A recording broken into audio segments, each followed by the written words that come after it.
Hello, അപ്പോൾ ഇന്നത്തെ video എന്ന് പറയുന്നത് പഴംപൊരിയാണ് കേട്ടോ. കാണുമ്പോൾ തന്നെ മനസ്സിലാവൂലേ. ഇവിടെ ചിലവരൊക്കെ ബോളി എന്ന് പറയും, നമ്മളിവിടെ പഴംപൊരി എന്ന് പറയണത്. അപ്പോൾ നിങ്ങൾ എന്താ പറയണമെന്ന് കമൻറ്റ് ചെയ്യുക.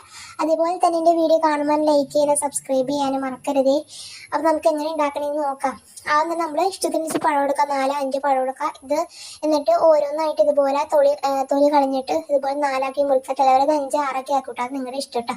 അങ്ങനെ അത് മുറിച്ചതിന് ശേഷം വേറൊരു ബൗൾ എടുക്കുക. അതിലേക്ക് ആവശ്യത്തിനുള്ള മൈദ ഇട്ട് കൊടുക്കാം കേട്ടോ.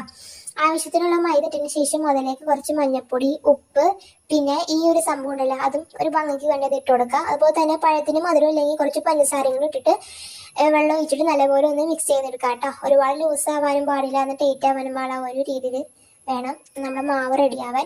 അങ്ങനെ നമ്മുടെ മാവ് റെഡിയായതിനു ശേഷം അടുപ്പത്തേക്ക് ഒരു പാൻ വെക്കാം കേട്ടോ.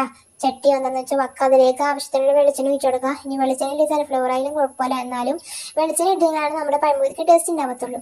അങ്ങനെ ആ ഒരു വെളിച്ചെണ്ണ ചൂടാവുന്ന നേരം കൊണ്ട് നമ്മുടെ ഓരോ പഴം ഈ ഒരു മാവിലേക്ക് ഇടുക. മാവിലേക്ക് ഇട്ടിട്ട് ഈ ഒരു വെളിച്ചെണ്ണയിലേക്ക് ഇട്ട് കൊടുക്കാം കേട്ടോ. അങ്ങനെ എല്ലാ പഴവും ഇതുപോലെ മുക്കിയിട്ട് ഒന്ന് ഇട്ട് കൊടുക്കാം.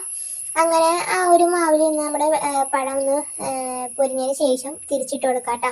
ഇങ്ങനെ 2 സൈഡൊന്നും പൊരിച്ചെടുക്കുക. പൊരിച്ചതിന് ശേഷം നമ്മുടെ ഈ ഒരു പഴംപൊരി ഒന്ന് വെളിച്ചെണ്ണയിൽ നിന്നിട്ടും കോരിയെടുക്കുക കേട്ടോ.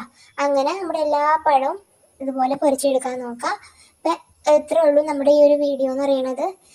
എല്ലാവരും ലൈക്ക് ചെയ്യാനും സബ്സ്ക്രൈബ് ചെയ്യാനും മറക്കരുത്. അപ്പോഴത്തെ വീഡിയോയിൽ